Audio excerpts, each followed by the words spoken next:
Então, galera, hoje a gente vai ver o review de design do Peugeot Onix. É mais um show car dessa série que a gente está fazendo de show cars, tá? E é um conceito da Peugeot lançado em 2012.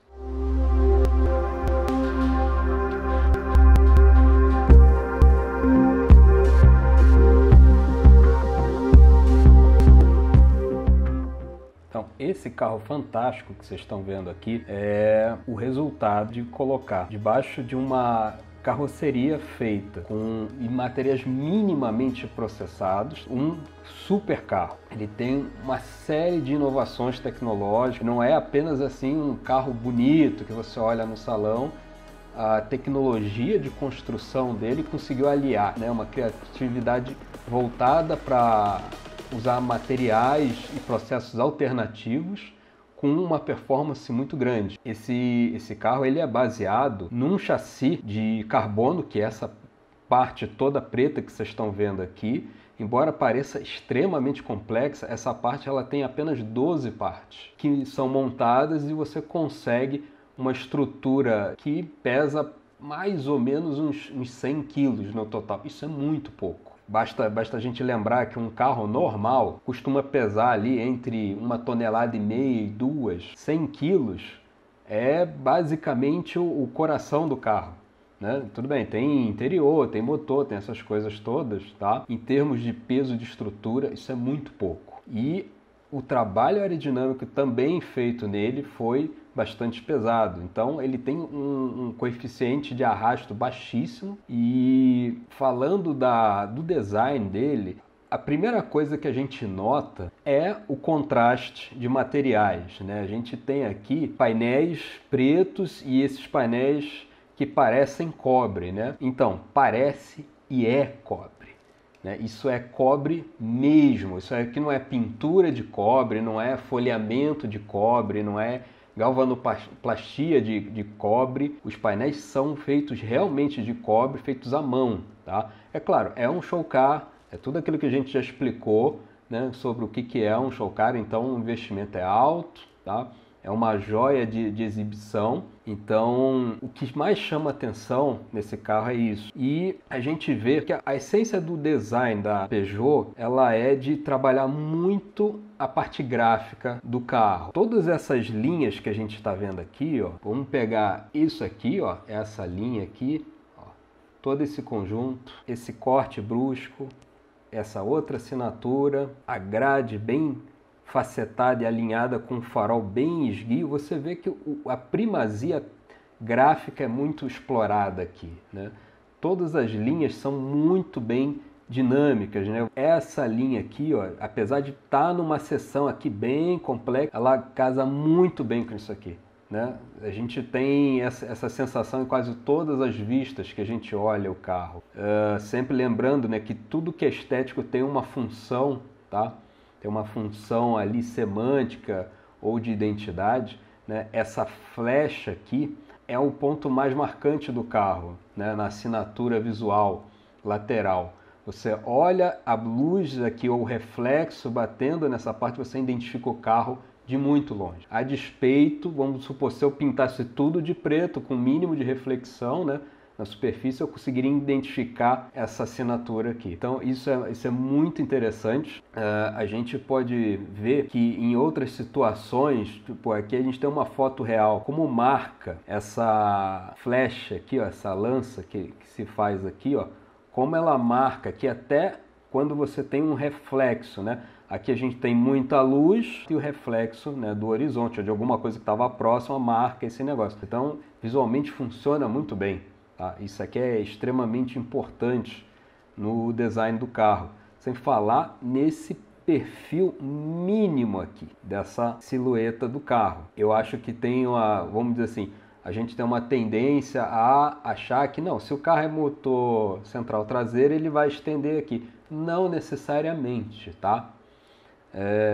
Tem muito carro que você acha, eu não me lembro qual modelo, MR2 ou qual que ele tem um motor Wankel aqui, transversal, é um troço doido e você acha que é um motor dianteiro e tudo, não necessariamente, tá? A única coisa assim que me chama a atenção, tá, é o fato de visualmente esse ponto aqui está ligeiramente mais alto que esse aqui. Geralmente no carro o ponto mais alto ele fica mais ou menos aqui, né? Isso se eu considerar isso aqui como um todo. Aí a gente precisa voltar na análise, né, e olhar, não, mas peraí, onde é que está a cabeça do passageiro? A cabeça do piloto está aqui, ó. Então o teu ponto ele vai ser mais ou menos por aqui mesmo. E a gente tem que lembrar que se isso aqui fosse um teto mais convencional, né, isso aqui ainda teria alguma caída aqui, esse negócio ia cair um pouquinho mais para cá também. Tá? A gente percebe aqui, né, que isso aqui parece um painel inteiro, né, um teto todo de vidro, ele realmente é. Se a gente reparar algumas fotos aqui, essa imagem aqui mostra muito claramente o que, né? Nós temos aqui, ó, rebite de fixação, né, parafusos, né, no caso. Esses parafusos vão dando a volta aqui, ó. Por quê? Porque toda essa peça aqui, ó, né, até lá embaixo, na frente, juntando com o para-brisa, ela é uma peça só de plástico, tá? Ela dá uma iluminação natural para o ambiente fantástica. Eu não queria ver como é que ia ser esse carro no sol escaldante, mas é um conceito, né? Eu acho que é válido. Uma coisa que certifica a vocação esportiva, né, super esportiva desse carro é o fato, né, de a gente ter essas duas bolhas aqui, que é uma solução que foi usada primeiramente, se eu não me engano, no Ford GT 40. Tinha um piloto que ele era meio alto, o capacete dele ficava um pouco aqui para cima. Então eles tiveram essa ideia de, não, vamos botar isso aqui que aí o teu capacete não vai bater no teto. Foi uma história assim, tá? E isso aí virou um elemento visual, né? Mas é uma característica dessa categoria de carro, tá? E uma coisa assim bastante interessante, né? A seção dele dianteira aqui, ó, ela tem esse grande spoiler, tá? Bastante estiloso, e duas entradas de ar enormes aqui que são feitas, né? Você vê que não tem uma moldurinha, um negocinho, um plastiquinho, ela é simplesmente essa peça do paralama em balanço aqui solta, em contraste, né, justa posição com essa outra peça, com a seção cavada aqui. Né? E você vê que o desejo da equipe era justamente de fazer o mínimo possível. Você vê que esse carro não tem muitos recursos aqui assim, de peças, é difícil até entender como abre o capô, mas você tem aqui a grade num shape aqui mínimo, tá bem esguio e alinhado com um farol aqui duplo, mas que você só percebe que é duplo se você prestar um pouquinho de atenção. Você vai ver esse rebaixo aqui. Ficou bem elegante, não ficou uma coisa monótona, tá? Isso aqui dá um toque legal. Isso aqui se alinha com as linhas de seção e de reflexo aqui da lateral e alinha muito bem com esse centro de gravidade aqui da grade, né? Esse centro de gravidade visual, no caso. Era bem isso que eles estavam procurando, o mínimo possível, um gráfico arrojado, bem ousado, bem típico da marca Peugeot, mas que fosse o mínimo possível. Outra característica forte aqui da frente desse carro é justamente a assinatura visual na iluminação. Tudo bem, aqui, né, a gente tem uma situação um pouco forçada aqui, né? Nada tem esse brilho tão forte, mas tudo bem. A despeito disso, a gente vê esse elemento aqui, ó. Hoje em dia a Peugeot está usando uma identidade de iluminação bem parecida com isso, tá? Talvez alguma herança disso, onde ela está usando aquela linha vertical inclinada, muito interessante. E falando ainda de assinatura visual, na traseira também tem um excelente trabalho aqui. As três garras, que são aquelas três linhas que representam as garras do leão, tá? Elas estão representadas aqui na traseira também. A gente percebe aqui, ó, 1, 2, 3. Esse painel aqui ele é um show pirotécnico à parte e, em termos físicos, você tem a identidade aqui garantida. Uma sacada muito legal que eles conseguiram fazer no desenho desse carro, né, justamente a conexão dessa linha aqui, ó, do ombro, que pega essa linha temática aqui com a linha da lanterna. Isso desde o sketch eles conseguiram manter. Isso às vezes é um pouco difícil, porque às vezes no sketch fica bonito, tá? Mas o papel ele aceita qualquer coisa. né? A realidade só aceita o que realmente é execuível. E aí o que acontece? Você não consegue traduzir isso da forma que você vê no sketch. Aqui, quando você consegue esse tipo de linha funcionando em vários ângulos, né, da mesma forma que você vê no sketch, é fantástico esse trabalho. Aqui uma coisa interessante, reforçando essa identidade de arrojo gráfico da Peugeot, a gente tem capô que a princípio parece um pouco simples, né, mas ele tem aqui uns detalhes muito interessantes, fora esse gráfico que é muito característico desse carro aqui especialmente, né? E geralmente quando você pensa em dividir peças, né, a primeira coisa você vai pela lógica. Então você vai vir com alguma linha por aqui, né? E o que eles fizeram? Eles fizeram uma coisa fantástica também. É um show car, precisa ser mais arrojado, mas ficou muito bonito. Outra coisa também muito curiosa que eu não consegui entender porque não peguei essa informação é por que isso aqui é vazado e você vê o pneu aqui. Geralmente, né, por recursos de aerodinâmica, você tende a fazer isso aqui o máximo coberto, né, o mais reto possível e fazer com que o ar passe batido aqui. Esse impacto, mesmo aqui embaixo, esse impacto frontal do ar no pneu, ele não ajuda em nada. Então eu não sei por que tem isso aqui, deve ter uma boa razão para isso. Tá? Da vista de cima também é impressionante, é uma escultura por si só. Se a gente olhar aqui a base de volume, tá? É muito sólida. Tá? A gente olhando aqui o carro, você vê que ele tem as proporções de um carro dessa categoria, tá? Esportiva. Você vê aqui, ó, a cabine está no lugar certo, está na proporção certa, não tem nada falseado aqui ou exagerado. E como graficamente, como você olha o carro e acha que ele é longo demais. Isso é devido ao quê? A linhas longitudinais muito bem trabalhadas, tá? E a gente olha aqui esse trabalho que foi feito aqui em cima, a gente percebe o refinamento disso aqui. A gente vê aquela linha que vem lá daquele elemento lateral, sobe aqui, emenda com as três lanternas, aí vem a linha do cockpit aqui, ó, naturalmente cruzando aqui. A gente tem essa seção de topo aqui, o vidro acompanhando. Você vê que não há distorções no vidro, não há nada forçado. O highlight do vidro aqui segue fluido, tá? Você vê aqui, ó, esse volume aqui, essa serifa que foi feita aqui acompanha a linha de tensão natural do vidro, tá? E você tem ainda assim gráficos muito arrojados, muito bem trabalhados, né?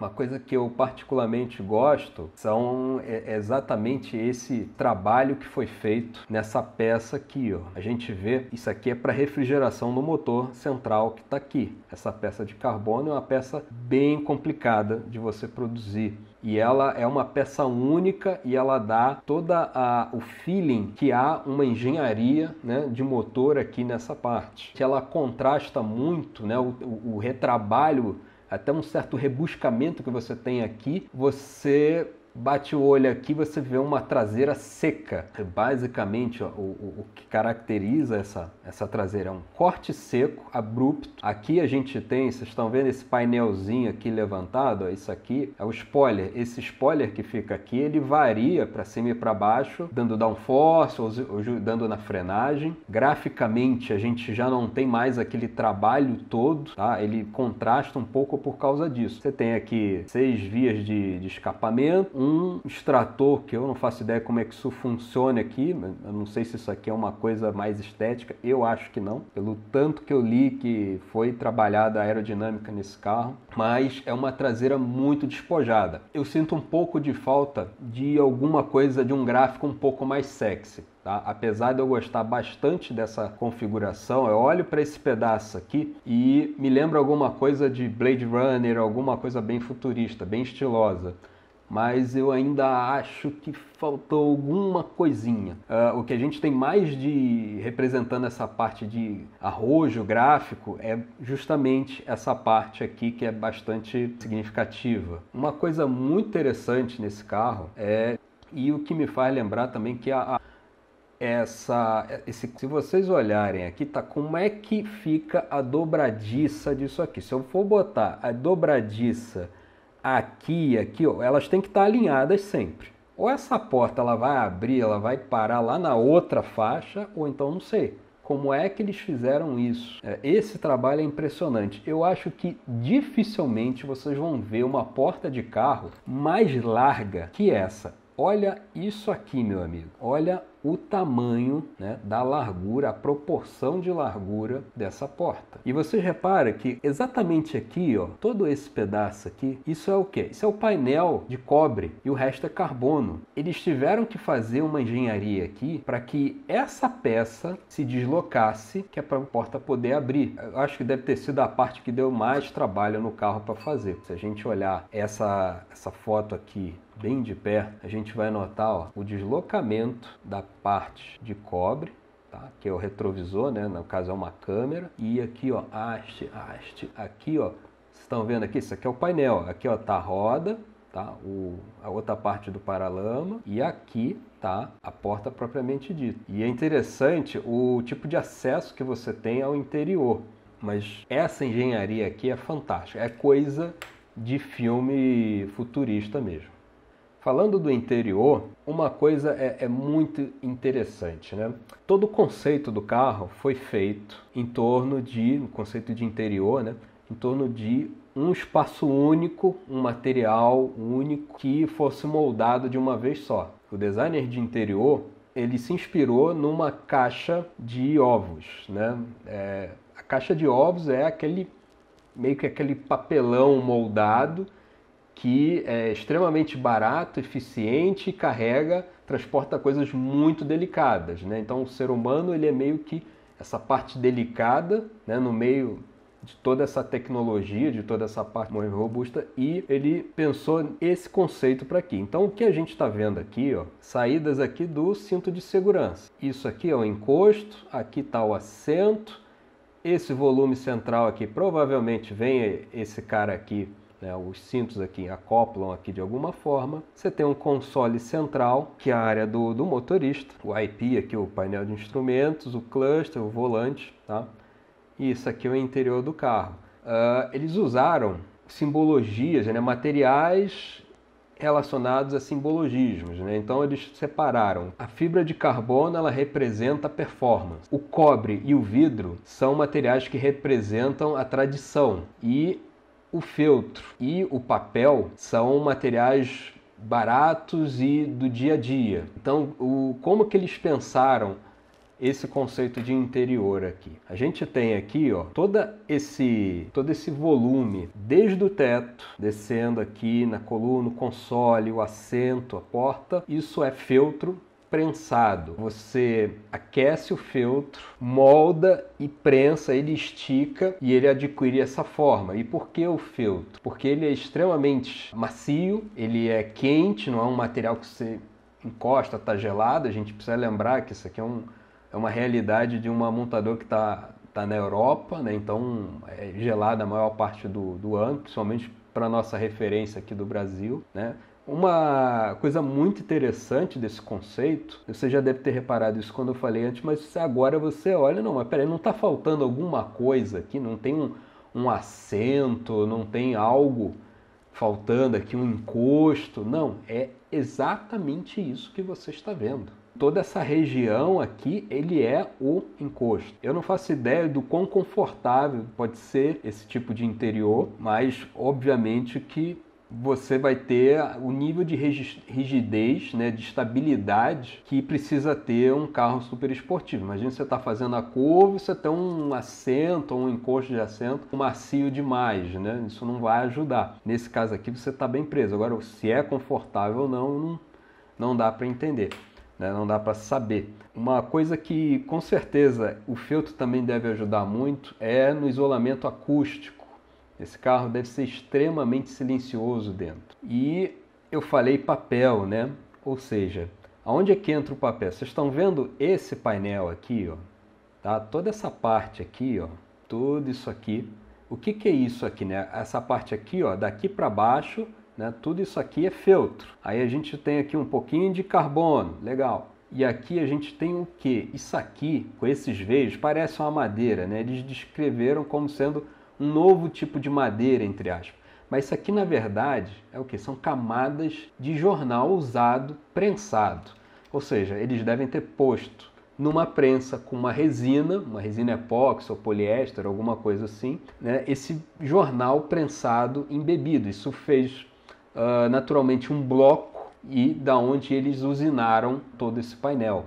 E isso aqui deu um efeito fantástico. É um material que deve ter um toque muito diferente, né?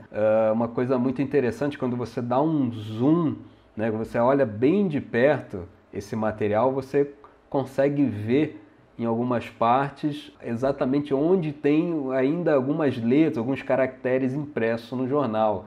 E tanto o feltro quanto o jornal, essa peça é reciclável, né? E como todo interior da Peugeot é sofisticado, né? Os gráficos, novamente, né? Os gráficos muito dinâmicos, muito bonito. Um cluster aqui que parece saído de uma nave espacial. O próprio volante, ele engloba aqui tanto o feltro quanto o carbono, muito bem balanceado em termos de cor e também de material. Você tem um material em volta que te dá aderência, que te dá conforto, que te dá um toque suave, e você tem o carbono aqui que é muito leve e estrutural.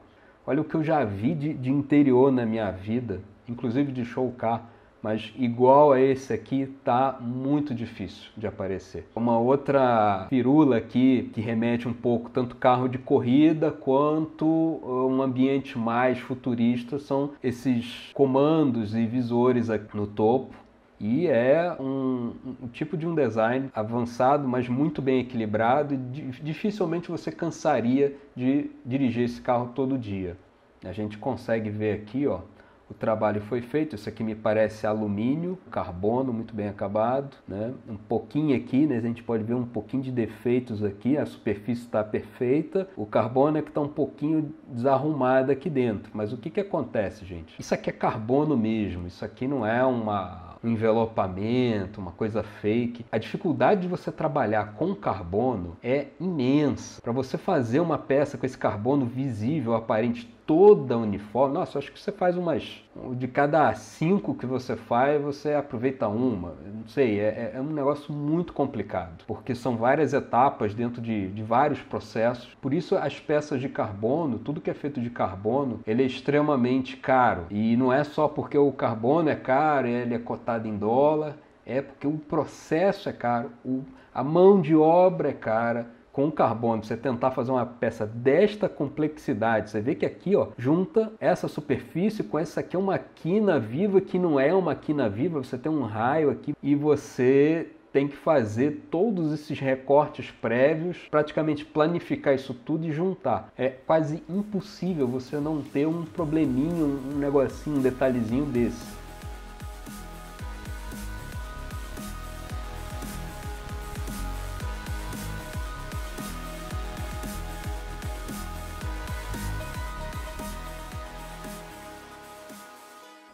E eu queria mostrar aqui também um pouco dos sketches que deram origem a esse carro. Aqui são sketches do Sandeep Bambra.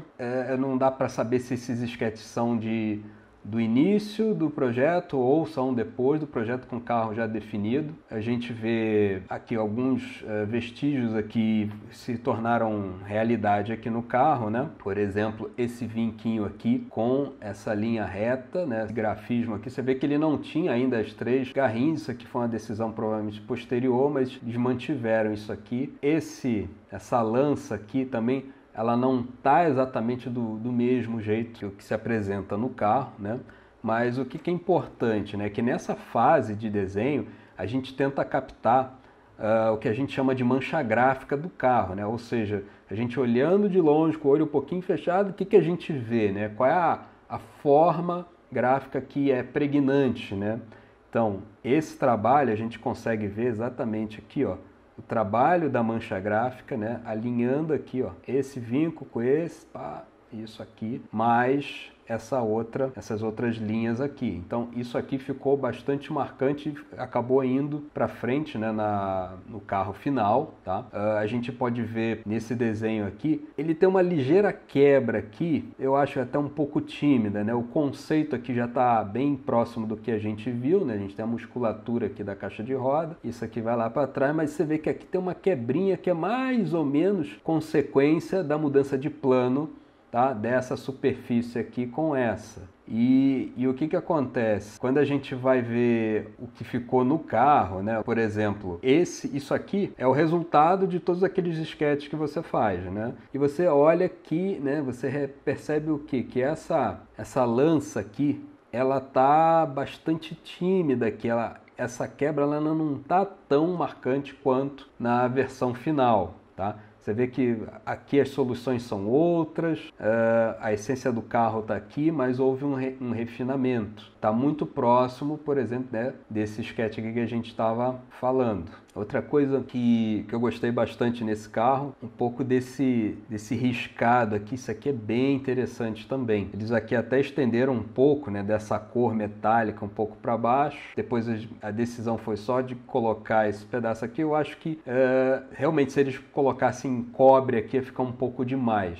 Já nessa vista aqui a gente consegue ver as 3 garras aqui, né? São características da identidade, né? A gente tem elas aqui, e alinhando, né, com essa linha aqui que ainda tem essa quebrinha aqui um pouco tímida. Você vê que isso aqui já é uma outra opção. Não, vamos tentar botar um material diferente aqui. Então você vai estudando. Você vê aqui ele parece mais uma superfície que parece que vai emergir aqui alguma coisa, sei lá, alguma coisa vai acontecer, mas muito aquém do trabalho, né, que saiu no carro final. Aqui também um outro sketch também bem ousado. Acho que a coisa mais interessante dessa proposta aqui é justamente essa simplicidade e essa fusão desse material da carroceria com o da cabine, né? Você não vê exatamente uma divisão entre capô e vidros, mas eu acho isso muito legal, tá? Tem umas partes flutuantes, bastante aberto, não sei qual era a ideia aqui, mas ainda com o mesmo conceito de integrar esses caras aqui num alinhamento mínimo, né?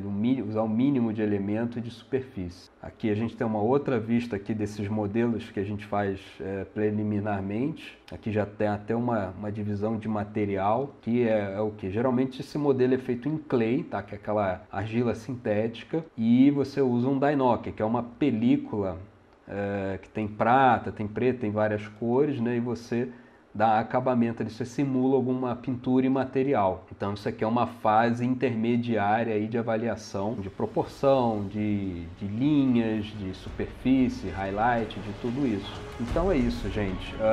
Espero que vocês tenham gostado do review desse carro. Se vocês tiverem sugestões, vocês podem escrever, a gente vai estar atendendo na medida do possível. Lembra sempre, deixa o seu like, ajuda a gente a orientar a gente o que material que vocês realmente querem ver aqui. Se inscreve lá, liga o sininho e a gente vai trazer cada vez mais coisas interessantes sobre design automotivo para vocês.